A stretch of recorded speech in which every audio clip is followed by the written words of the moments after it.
Kaya niabot naman dyan ka. Magtagay tagagabi.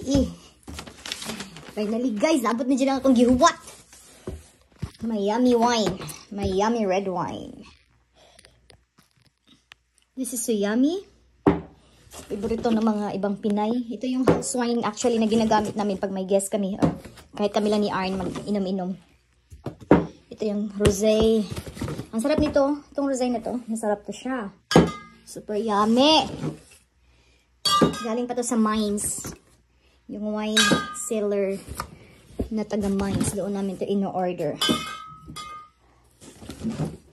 So, ayan. Isang box pa lang in-order ni Amo. 6 and 6. Ayan. Finally! Makainom na ulit na masarap ng wine. O, diba? So, ayan. Meron pa ba? Wait. Huwag kang ma-tapin dyan. So, okay. Carton pa lang bigat eh. So, ayan yung wine na to. So, 6 na unom-unom. 5 dahil siya. 5 and then 6 aning rosé. Then, isa ka white wine. So, tulpak na natin sa itong kuwan.